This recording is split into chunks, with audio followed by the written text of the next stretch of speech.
I'm going to play my own music. I'm going to do my own thing. If you like it, you like it. You ride with me. If you don't, you don't. Yep. And I'm not here to please nobody here. If you vibe with me, you vibe with me. And that's kind of like my mindset because you're never going to make everybody happy in this life, man. And so if you can just make yourself happy, people can see that. You just lead by what you guys are an example of that. Hello. Good morning, good morning, good morning. Yellow colored glasses here. So today we have a special guest, Eric Chen, Mr. One and Only Eric Chen. But before we get started, we're going to do our review of Warren Amounts Agency. So episode 28, Laura M. Great team to work with, took the time to let's restart this. Great team to work with, took the time to go over my options and find the perfect coverage for our family. Always responsive when you have a question or concern, super friendly, would highly recommend Warren Amounts Agency. Thank you, Laura. As everybody knows, reviews go way farther than anybody could probably ever think. That is how we grow our business organically, so we very much appreciate you guys with any of our clients that we have at Warren Amounts Agency. So, without further ado, great intro, Eric Chen. All right, man. So today, guys, we have Eric Chen. So Eric Chen and I have known each other for a very long time. We played we went to high school together. We played football together. Work together, so I'm super excited to have him on. Eric is one of the most disciplined guys I know, very strategic with everything he does. So, Eric. Yeah, man, I appreciate that. Welcome, intro. man. Thank you for having me. I'm really excited. You came up to me last week. I was kind of shy about it. I was like, you know what, I can jump on, not knowing what we're going to be talking about, but you know what? We're going to have fun with this one. It's fun, man. And just go for it, man. Tell everybody a little about yourself, man. So what are you doing? Tell them, what you're about. Just tell us a little bit about yourself real quick. Yeah, man. So I'm currently a fitness coach, personal trainer. Been that since I was 21. I'm about to be 30 in a couple of weeks. So just a little tip here, man. February what? 21st, man. But into that new age bracket. So I'm excited to hear your best years are in your 30s and 40s. So not even in my prime yet. I was going to say, dude, I've always say that 30 to 35 is your prime. Okay.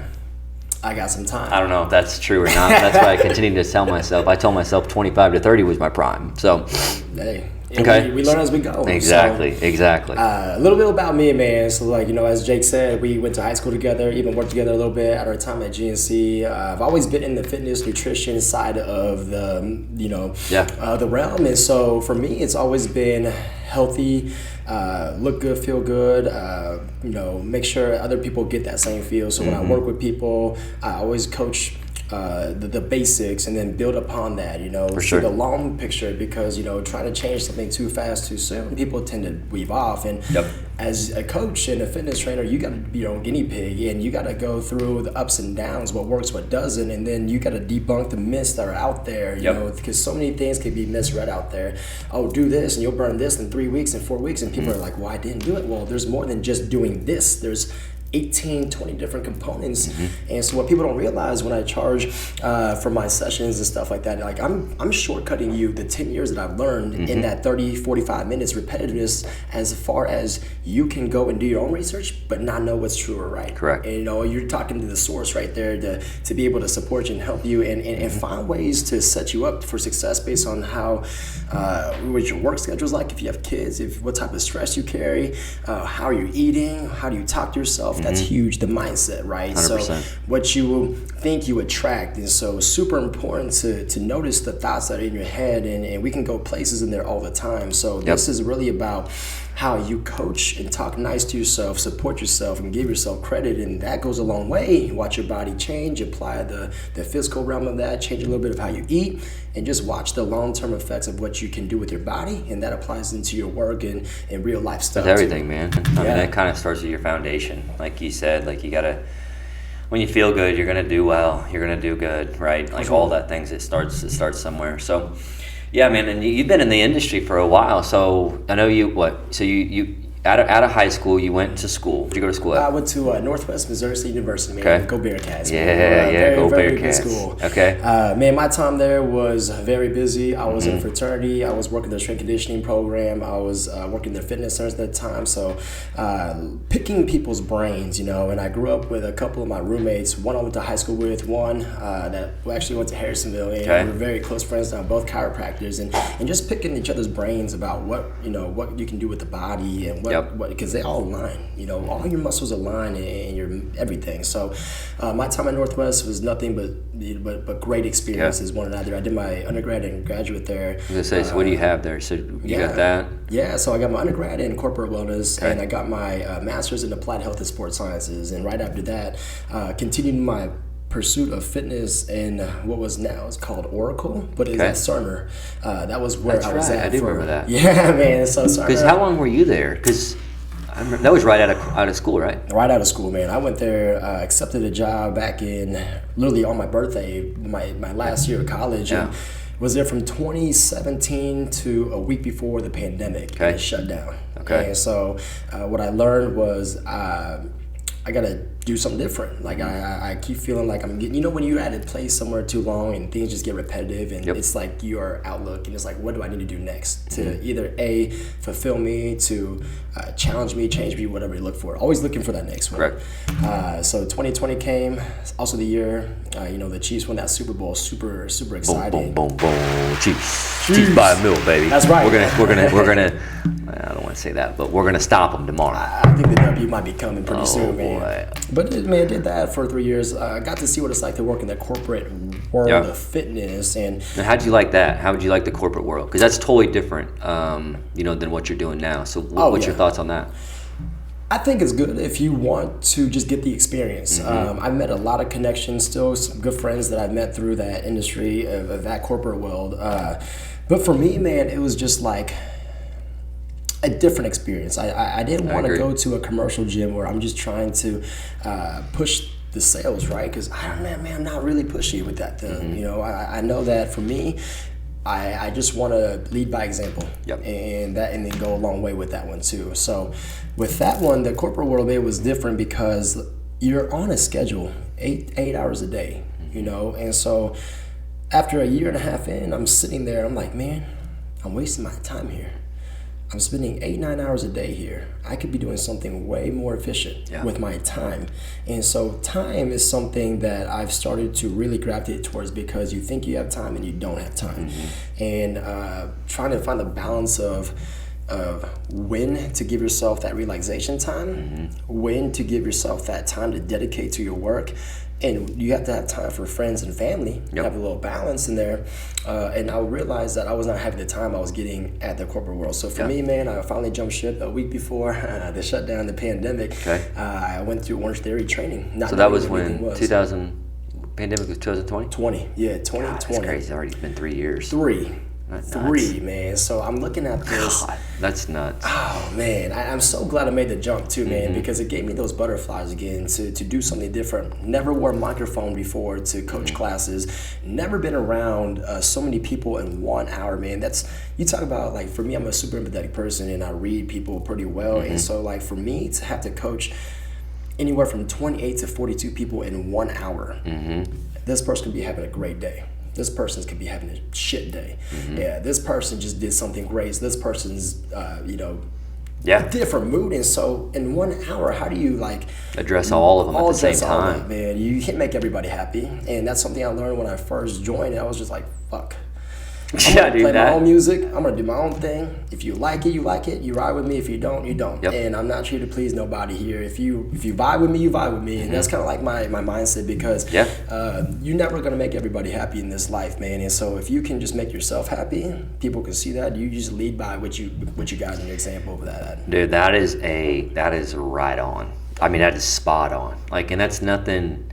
We talk about this a lot, at the office. Like, there's no way, like, if you don't like people need to be almost a little bit more selfish, right? Because they need to focus on themselves. Like, because how am I supposed to help you, or how are you supposed to help this person, or X, Y, and Z, if you're not even good with your own self, right? Like, you got to make sure, hey, I'm good, I'm feeling good, I'm happy, I'm vibing, and that, like what you said, will attract everybody else, and then all of that energy will help everybody else around you. And especially with what you're talking about, because like, so let's take a step back. So whenever you're talking about this, you're at Orange Theory, right? And let's elaborate a little bit on Orange Theory. What is that? Because honestly, I mean, you've told me about this, but if someone asked me like what Orange Theory was, like I don't know if I would be able to give them a legit answer on what it is. So explain that real quick. For sure, man. So Orange Theory is a heart rate based interval training. We're boutique style fitness, right? So let's say, for example, me and you are working out. We wear our heart rate monitors on. Okay. We could be running on a treadmill. I could be running at 6 miles an hour. You could be running at 6.5 or something like that.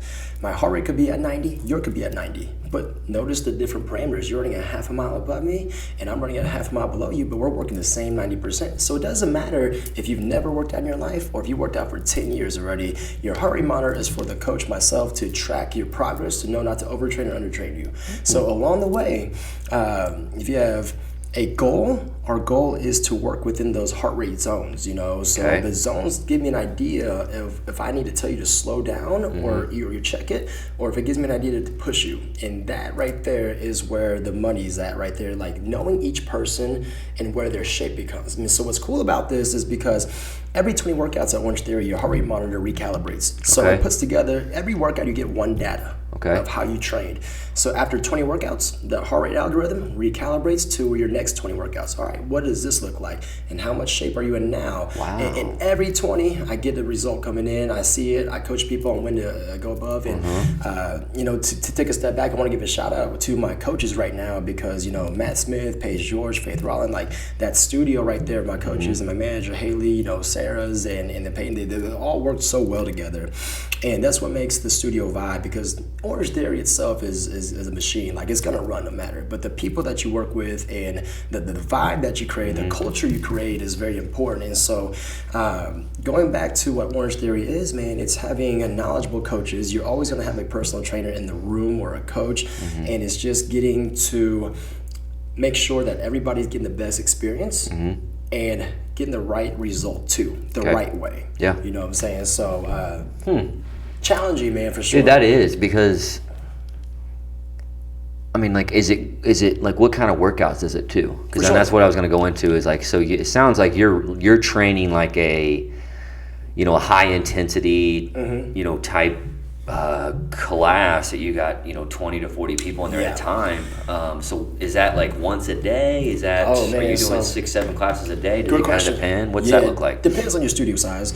We always have treadmills, we have water rowers, we have the weight room floor. So there's always going to be those components in class here. My studio at Overland Park, we run about 11 classes a day, so we're very busy.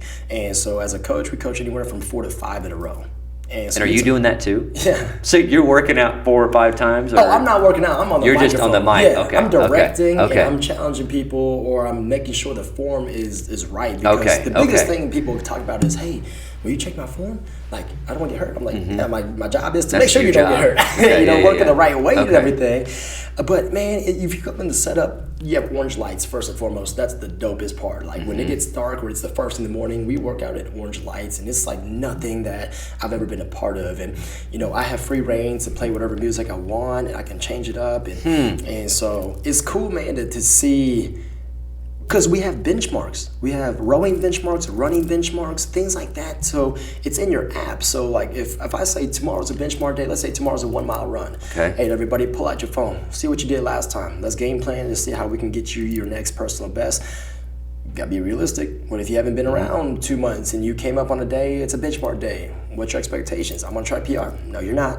You're gonna have to try to get within a certain time limit you had. Yeah, man, because what people don't realize is that there's so much that goes into training, and that each day that you miss, it adds up, right? And so for the coaches, it's like, we know where you're probably gonna be, with real expectations, but the heart rate's there for us to guide you, because some days, man, our workouts, we're gonna be like, listen, today's a day your heart rate's gonna be in the orange zone or higher, and it's just gonna be like that. And people are gonna be like, oh crap, I should have skipped a day or something like that. But no, that's what the challenge is. It's like we want to challenge push you just a little bit, just to get out of that comfort zone, and Absolutely. it's not like destroying you, but push you a little bit more than what your day, like what the normal would be, right? Because one thing that will happen, and you'll see a lot, is after the benchmark is over, you see some smiles on their faces. Coach, I didn't think I had it today. Well, you never know if you didn't walk through those doors. Correct. You know what I'm saying? So you always, negative talk always puts you out first, but the coach and everybody knows you in a way. And so if we know where we can get you to go in your fitness journey, we can take you there. It's just a matter of you giving yourself the chance to walk through those doors and letting us do the work here. So it sounds like, man, that's cool. So it sounds like it doesn't matter if you are some extreme fitness guy or girl, or you're just getting into it. Yeah. Like, you have a broad range of everything. Oh, right? yeah. I mean, at Orange Theory, right? We have lifting classes only specifically focused on weight training. We have 2 group classes, which are more lifting and running time. And we have 3 group classes, which are even amount of time on the treadmill, the rubbers, and the weight room floor. And we switch it up about a few times a day, or a few times in that hour. So the workouts are only 1 hour long. And so you have the warm-up, you have the workout, and you have the cool-down, and then you're off. Right now, we're in the middle of a transformation challenge. We have an 8-week challenge going on, making sure people are getting their 3 workouts a week in, sending out weekly emails to set them up for success, such as SMART goals, nutrition, information, little things about recovery, why it's important, and apply that to your habits that you may or may not be doing.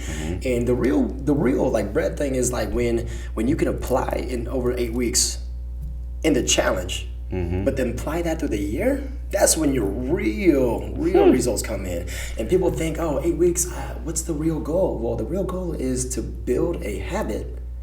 You're gonna see change in 8 weeks if you do everything correctly. Yeah, you're gonna mess up in there, that's why we're human. But if you can consistently apply what you did in 8 weeks for the course of a year, dude, watch your body change. Yeah, it's setting those foundations, man, and being consistent with it. Dude, that's cool. I honestly, I was always kind of intimidated by Orange Theory. I'm like, God, man, like, I just go into the, gym and do your normal gym stuff, push-ups, pull-ups, arms, legs, your normal stuff, and not a lot of cardio type stuff. But that makes me kind of want to go in there. Because how many times, like, are somebody, like, I know it probably varies, but like, what's an average person? Are they going in there like 2-3 times a week, 5 times a week? What's that look like? Yeah, man, great question. I want to piggyback off what you said too. You said you kind of want to try it, dude. Before you become a coach, you have to take a class. And after you take that class, you call the regional, whoever set you up for that, and you give them a call back and you tell them, is this what you want to do, or you for sure want to do? I forgot to mention before I jumped over as an Orange Theory coach, I remember I said, man, I'm trying to leave this corporate world, but I'm gonna give it a shot. Even after the class, I was thinking, shit, man, I don't know if I want to do this, but it's something different. I'll try it anyway. No background in Orange Theory, never been a sales associate, never even walked through an Orange Theory like building before. And I'd taken 1 class and I just said, fuck, I'm gonna do it. I trust myself. I know I'm very knowledgeable in this, and I know I can. I have a good personality, I would say to myself. And so I'm like, man, if I can just be myself and coach this, I feel like I can do it, or at least I get better at it. And then here I am. And so to go off you, man, you're right. Like, if you to try this, I would always encourage you to try it. Your first class is a baseline to see. What's going to be the hardest one too? Yeah, it's the hardest one. Your first of everything is the shittiest one. For sure. Or you might have your ego up here, like, I got this shit. And you might walk out there like, oh, fuck, I got work to do. And you talk about big dudes coming in all the time, and, they think they're joggers, they're runners, and all of a sudden they're walking. You can't hold the foundation. And we're not even, past the warm-up phase, and our heart rate's already way in the right. I'm like, hey, listen, man, let's try slow this. It down. Yeah, we'll slow you down, man. Otherwise, I'm not trying to have you pass out this class. Oh, that might be me. I'll work with you, man. But it's a lot of fun, too, man, because you really see them humble afterwards, man. Yeah, you might be this big dude, and you might have, or the super fit person, but all you do is lift weights, but you got to train the heart muscle too at some point, and that's your heartbeat right here, man. So like, it's cool to see the experience because they tell you something, but as a coach, you kind of know, like, We're gonna find out. That's what I'm saying. Like with me, like you're gonna find out. You're gonna find out. Like Jake's not in the best shape like that, and I know that. Like because you don't like. I played in a basketball league last summer, and I told you about that because I think I actually came and borrowed some of your freaking shoes. Oh, you did? Yeah, you did. I don't know what happened to my shoes. They were what were? I think you just asked me, hit me up like, yo, you got shoes, and luckily I just have my shoes But still. why did I not have my shoes? I think you left it in somebody else's like car truck. Or something like that. Yeah, that's what it was. I remember. I think my like that. stepdad took my truck, and my shoes were in my truck. Anyway, so man, we were playing. I remember we were like just practicing around the first time, and I'm like, these guys asked me to play, and I'm like, dude, you guys don't really want me to play like basketball. Like I'm not that guy. And long story short, ended up playing, but I'm like running around, not really knowing what to do. Trying giving myself A for effort there, and dude, I'm exhausted. And we're not even playing full court. It's half court. It's half court, dude. And I'm breathing, I'm sweating. I'm like, God, this is terrible. Next day, I'm sore, because I'm not using those muscles running around like I'm used to. Well, long story short, X amount of weeks into it, I'm looking forward to it every Sunday, when we have our games, because you start feeling it, and it's one of those things. Like if you don't utilize that stuff, I worked out with a guy, Austin Evans. Oh yeah. Last Wednesday, and we did a bunch of weird workouts that he does. When I say weird, like it's just not your normal Probably a lot of power stuff. I talked to him. Power stuff. Yeah. Oh yeah, dude. We were doing these weird squats where you put the weight on your elbows and you're doing, and I'm just it killed me. Like I'm just sore and I couldn't do half the weight he could do. Yeah.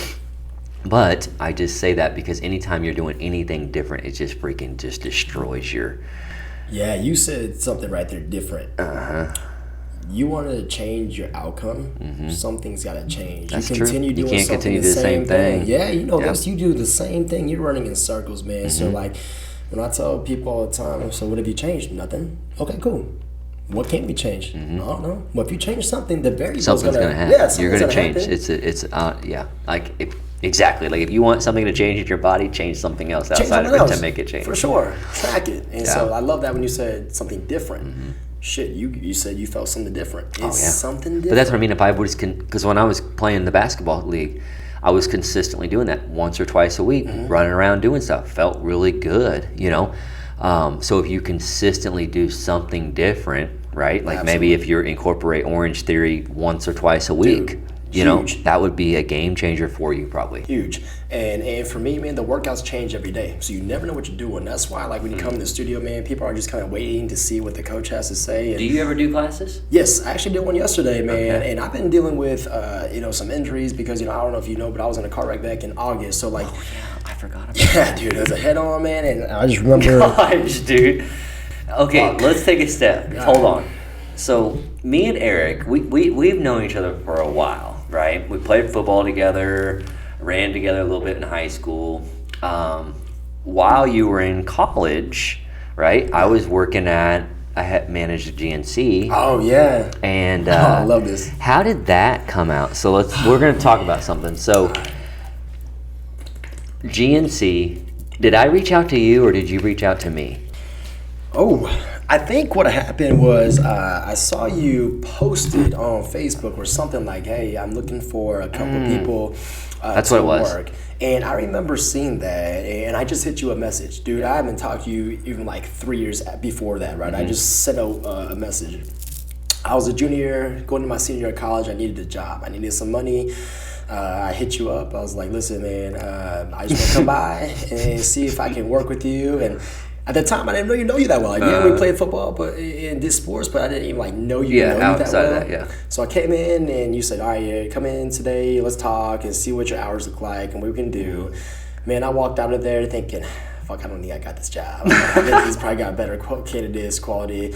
And, you gave me the rundown, what I needed to do with the job and stuff like that. What's my availability? And I just said, dude, I'm open all summer. I'll work whatever. And so not even, I think a day or two later, man, I get the message from you or you call me, you're like, what are you doing? I said, I'm at home. I ain't doing shit. He goes, you got the job, man. It's like, hey, here you go. You starting this Friday or something like that coming in. I remember the training, man, and what we needed to do, what the expectations are, the closing, the opening, everything about it. But thank you, because that was fun. I appreciate you giving me the opportunity, man. All I needed was an opportunity. And I tell anybody that you give me an opportunity, man, I'll shine. I bet on myself 100 out of 100 times. So. Yep. And you took that job very serious. I mean, that was a big, we were young, but man, that was it. That's where I learned a lot of stuff, sales-wise, management. I mean, anything, that was my start of my professional career, whatever, right? And I remember you came in and just was like, whatever I need to do, and you were doing it at the best you could. You freaking killed it. Me and you killed it whenever we were working. Anytime we would be selling all kinds of vitamins and supplements, and it was insane. And it was back and forth. Eric would be talking to somebody, I'd be like, oh yeah, man, that's great. We would come and just piggyback off each other. Dude, we ping pong off each other, and sometimes the store didn't have enough people, just two of us. We made that shit work. I know, dude. I remember I was the very first time I knew I was doing good when you told me, Eric, you got this Sunday by yourself. Sundays you make money, dude. Oh, dude. Because I would always have to be there with you on a Sunday, because Sundays, so Sundays in the retail world, especially at GNC, it wasn't. You only had one shift. It was a 12 to 8 shift or 11 to 7 or something, and usually all your people come in at that time. And if you got that shift by yourself, I would always work that by myself, because you would make so much money. You would have every single person, 20, 30 different people come in, and you get all that. And a lot of time people come in and buy all their stuff for the week on Sundays, right? Yeah. And I remember, I'm like, yeah, dude, you got it, because I was done working Sundays. I'm like, I hated it, and I'm like, Eric, you want to work a Sunday by yourself? And you were like, fuck it, do it. Yeah, fuck it, give it to me. You started off the week hot every month, every day, dude, or every I remember week. you came in the Monday. I saw you. You were printing off your KPI numbers. You did a double check. KPIs, baby. I mean, how many GNCs were in the region at the time? I think we had 30. We were running number 1 or 2 in the area. Every Monday we come in, it was 1 or 2. Yep. 1 or 2. And I'm just sitting here fuck, damn, man. I was like, oh shit. Let's go. Because he started at Warp, did we start at Warp Parkway? And then I started in Belton. Okay. You started at Ward, and I started in Penn. Yeah. So I had just moved. That's what it was, because I had just moved out. I had just taken over the Belton store. Yes. And that store was in bad shape. Because what happens is we kind of bounce around. If a store was kind of not doing well, then they would kind of bounce a different person in there. So Belton just happened, and Belton was at the bottom of it was the bottom. And then, I got in there and I brought you on, and we had a couple other guys. I can't even remember their names, but we went from there to number 1. And I'm like, I all blamed it on you. I'm like, yeah, dude, Eric's he's killing the game. Dude, I appreciate that, man. I don't know if you remember, but there was a time where we were on the call together, on the GNC call, and there was a guy going around putting fake $100 bills. Oh, yeah. And he came in my store that Sunday, and I caught that shit. And I remember just off the phone call, literally that morning, hey, be careful. They just hit this store, this store. Dude, I remember this guy so vividly. I'm working, Sunday, like you said. This dude comes in, dude, he grabs a kid's vitamin, first and foremost. A kid's vitamin. And, I remember that. I forgot all about that. Dude, I didn't, because I'm over here, I'm like, fuck, I ain't trying to get robbed. I ain't trying to do shit. What if he pulls a gun on me? I don't know anything. I just know that. Okay, well, fuck. He goes, hey man, I'm gonna buy this vitamin, man. I'm just gonna pay with this 100. And I remember saying, okay, cool. And then as I opened the cash register, I looked down, and something just felt off, right? And I remember looking down, and I was like, hey man, look, I don't got any change for this. You can go to the ATM or something like that and see this, man. But, I'll leave this stuff right here for you. Just come back. Because that was a legit thing. Yeah, because on Saturdays, after Saturdays, you would have a busy day, and then the cash register would be nothing. Yeah. Right? So you didn't have stuff, and because you couldn't go to the bank until Monday. Yeah. And at the closing side, you always had to put the deposit in the bank. But I remember him, he was cool. He fucking left, never came back again. I fucking called you dude, I think the dude with the 100 just came to the store because he tried doing that, and I just told him no, he wouldn't have, and it was him. It was, dude. I was like, oh fuck. And dude, I do remember that, because you called me dude, I don't even know how you said it. You're like, dude, I think the guy just came in, and you explained it to me and everything. Dude, that was hilarious. Insane. I remember, man, on a Sunday too. The last one of the last stories here, man. I remember the POS system went down, and I have never done anything. Oh, you had to do handwritten everything, checks and cards. And you're talking about a line by myself that was about 8-10 deep, with kids coming in trying to get shit. I'm over here thinking, what the fuck am I gonna do? Long story short, more that shit work, man. But like that forced you to grow real fast. It makes you really it's problem solving. You know, that's a big deal, man, and that's a hard thing to have. And again, I was young. Like, I mean, I was learning too. You know, I don't know how you looked at me, like, but I was like, dude, I'm just figuring this shit out too. Like, you know, if I'm in your shoes, I'm like, you know, you probably handling it better than me. You know, I don't know. Like, I'm just like whatever, and.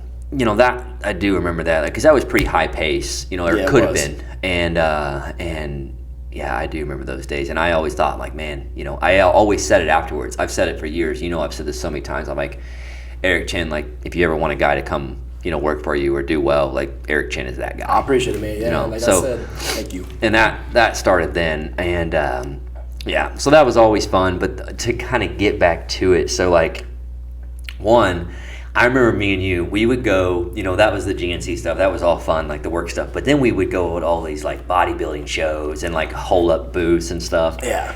And I remember one time we were, you know, our regional guy came by and gave us a bunch of product and stuff because, you know, we were doing well. We were going to go set up a show or whatever. And no, that's not what it was. That's right when we got to Belton. Right when you got there, we were cleaning the back room. Yeah, that's what it was. We were cleaning the back room, and we were organizing stuff and making it, because that was all part of my freaking thing, is how the store looked. Like, I would get audited. Shit, man. You got my ass when something was tilted around. Dude, I was like, oh, fuck, all right. Because I would get audited for that. Like, if my store didn't look great, they would come in and they would bitch at me about it, or, you know, take money away or whatever. So I was always like, dude, you guys got to make sure this looks this way, right? So we were cleaning that back room back. And I think I was doing it by myself one night, and I came in, and you came in the next day, and dude, I was like, Eric, come check this out, dude. Look what I found. I found this box. I mean, it was a box. It was a huge box. You probably could have fit in the box. Dude, yeah, like the box inside, we looked at each other at the time, and you're like, dude, I don't even know what the fuck's in here. we opened that shit up, dude, and it was just C4 C4 and NO3. Yes. It was all the Cellucor's like pre-workout line and nitric oxide, and it was all in like little sample servings. Yes. And we were like, dude. And like my guy had just said, he's like, I don't think we have any like you know, handouts. I'm like, no one knows about these. Nobody. I'm like, and the expiration was about to be done. I'm like, Eric, 2 months. What do you want to do? We're like, that was a no-brainer. We took it, you know, because like that stuff was free. Like that was like these companies would give us samples, and we would go out. Well, all these people did not know that this was here because it had been sitting there for a long time, because it was a box. So I'm like, bro, this is ours now. Those pre-workouts lasted us for 2.5 years each, probably. Yes, I remember going back to college my senior year, and this was back in 2014, 15. I think you're gonna say what I think I was gonna say. Dude, go on. Yeah, I remember, dude, like getting bags of fucking C4, and no matter what, dude, each stick contained 2 servings worth. So you're talking about a stick, man, in the box. Dude, how many do you think was in there? I'd say thousands. I mean, seriously. There was... Don't you think? Okay, you take this into account, right? I mean, maybe 1,000. Maybe not thousands, but I guarantee there was over 1,000. I would say I worked out at least 4 to 5 times a week in college, right? So you're thinking about 4 to 5 times a week minimum that I'd use. And I'd even leave it out in my fucking room to where my roommates could use that shit. That's what I'm saying. I only say that because I remember it lasted me like a couple years, and I would go 300 times, you know, 300 times a year to the gym, or times to the gym a year. And dude, I would hand that shit out like it was like I was passing out, like whatever, you know. I'm like, here, you want some? You want some? I'm like, hey man, I got you, you know. Like I was that guy, the pre-workout guy. It's like selling drugs or something. And you're like, here you go, bro. Like here's this, here's that. Like, So I don't know, dude. I just remember that, and I remember like we would see. I'm like, and we'd send pictures sometimes, like, yep, just still working on our pre-workouts for 2 years ago. Need to pick me up. Here we go. Just brought the stick up, man. That was funny. Great, dude. Yeah, that was a blast. But to kind of go, so that was all. So me and you had that. That was a good time. That's how me and you kind of got really going on our relationship wise. Sure. You know, friendship, professional, you know, wise, and all that. But I remember one night. This is we're leading into this. We're going into something here, but I remember one night. You know, at that time, I think me and Michaela had just gotten together, but you know, we were just boyfriend and girlfriend. So, you know, young. You know, you get off work 9 o'clock, 10 o'clock. Like, man, let's go to the gym. Yeah. You know, so easy. One night, me and Eric was like, hey, you know, I think it was on a Saturday or Sunday. I don't know if I closed or you closed, whoever it was. We were like, hey, let's do some big weight tonight at the gym. You know, like we're gonna max out. Dude, we're doing this or whatever it was. Is in my head. You go ahead and I'll tell you exactly what time, what day, who we were working out with, and everything. I'll never forget it. Yep. And you know, I was always big on trying to lift as much weight as I could. Trying to be, you know, we were trying to be as big as possible and all this stuff. And so were we at Anytime? Yeah. Right. We went over here to Anytime Fitness. Got there, started doing it. We're a couple sets in. Bam. Eric Chen tears his pec. Oh yeah. And I thought he just immediately was like, oh, and I'm like, I thought maybe he wasn't that bad, you know, because I'd never had any kind of gym injury. And I'll let you take it from there. But I closed that night. It was July 3rd, 2014. God, because I had to work on July 4th the next fucking day. Trying to fucking carry boxes with a torn pec. Don't fucking feel right. I remember we were working out with a guy named Jordy Valentine. Yeah, remember him? Yep, same night. And we were all three there. Yeah, I told you. I was like, yo, today I'm going for, it was a 315 or some shit like that. Something like that, yeah. Yep. I think you were on 275 at the time. I was on 275. I was like, man, something feels off on this shit. And I know exactly what it was. Because Jordy was a shorter guy, shorter arm, we were having to lift the fucking bench off a one rack lower. And that changes up everything. If you know about the body, yeah, that's true. If you're not out of your routine and you have to lift something from way lower than you're used to, I was thinking, fuck it, man, I don't want to waste time, just do this. I'm just going to go and press it. I remember, man, warming up with 275. It was obviously after like 135, 225 and shit like that. I was just warming up.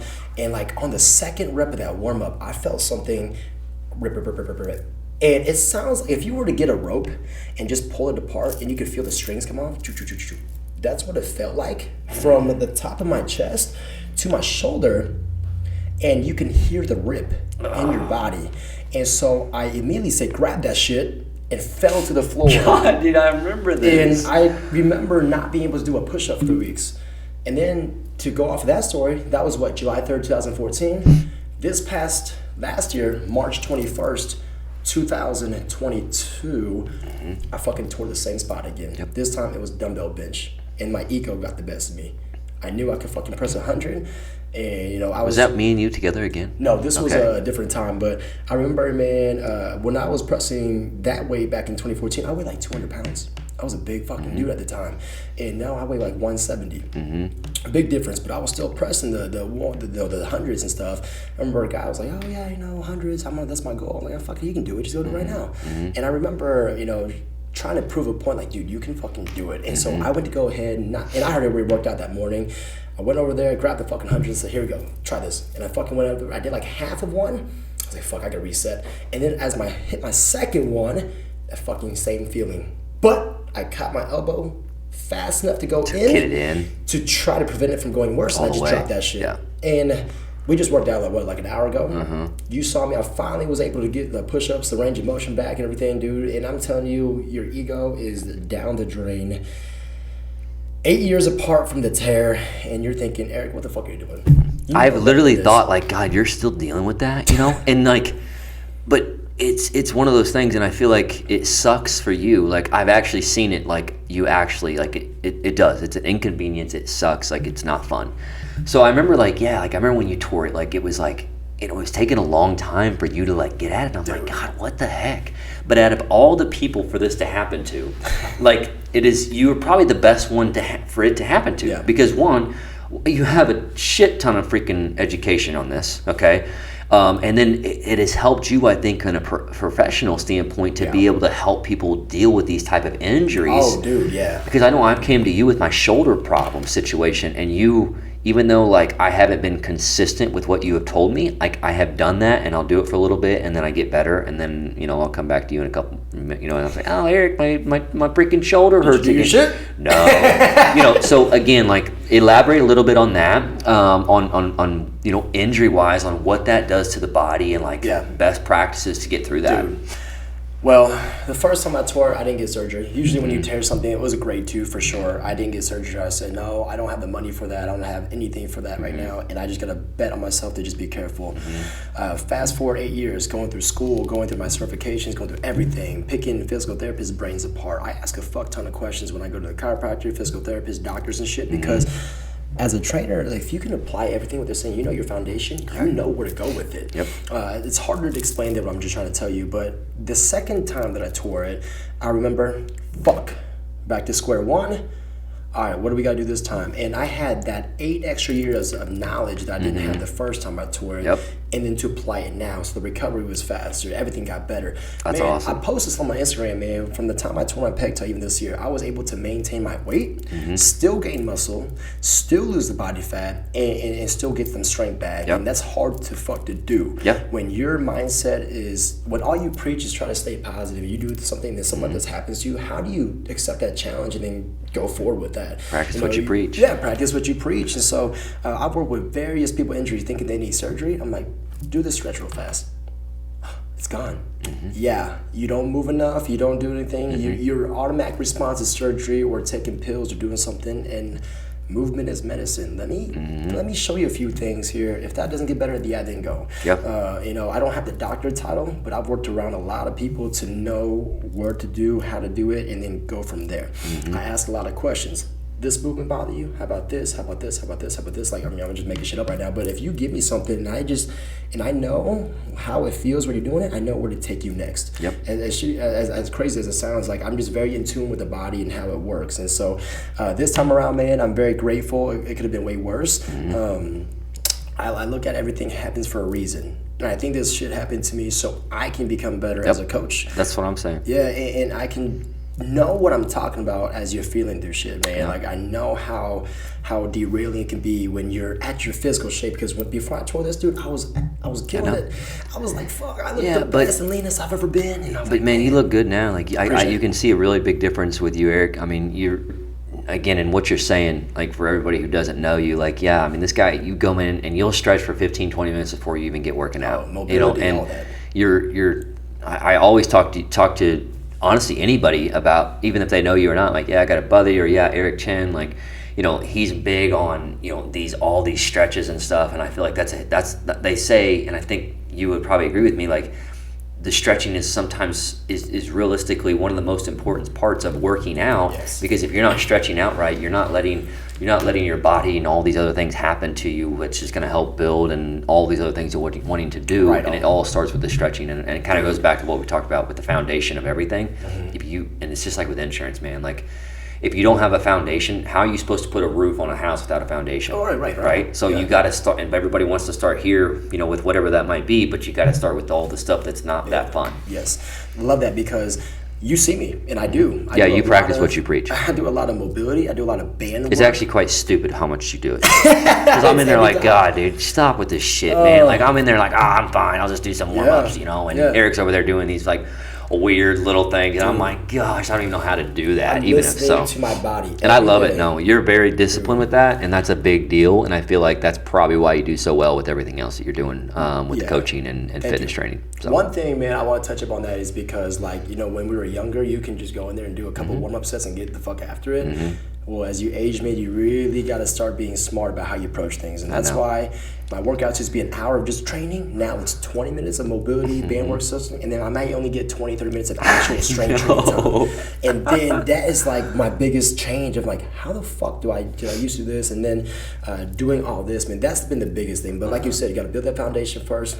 And for me, I try to be as nice as I can, because I see a lot of the people there now pick up on what I do, and then they start doing the same things. I'm like, okay, that's cool. You're doing the things that I've been doing. You must be seeing some value for it, and I appreciate that. So thank you for bringing that up. No, dude, you do a good job with that. So, no, man, this has been great. And I appreciate you coming on. We've been at it for a little bit here, so Yeah, man. I'd say we wrap it up here, Cool. but Orange Theory. So I guess tell everybody here, and we'll drop some links and stuff on what you're doing. But Orange Theory. So do people reach out to you directly? What does that look like from you, right? Yeah. Of course, I mean, again, I'm very biased towards you, right? So, but you know, if they want to have a class with you, what is the best way to go about that? And then the other part to that question is, are you doing anything over here, like any kind of personal training, Anytime Fitness still? Yeah, what does that look like? So, definitely, man. So what I do is, if you're interested in the class at Orange Theory, just message me either Facebook or Instagram, whatever. Or if you have my number, just hit me up here, and I'll just put you in the class. Your first class is always free. You get to try it up.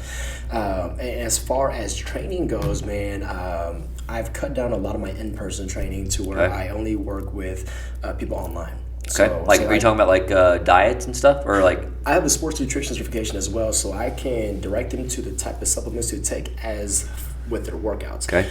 So what I do is I check in with them every week. I do see where their progression's at, and then we change things up. So let's say you're not on track this week. You might have fucked up, because we all do. The Super Bowl's tomorrow. I didn't eat well, sodium, shit like that. Cool. Get back on track the next day. Here's your plan going forward the next week.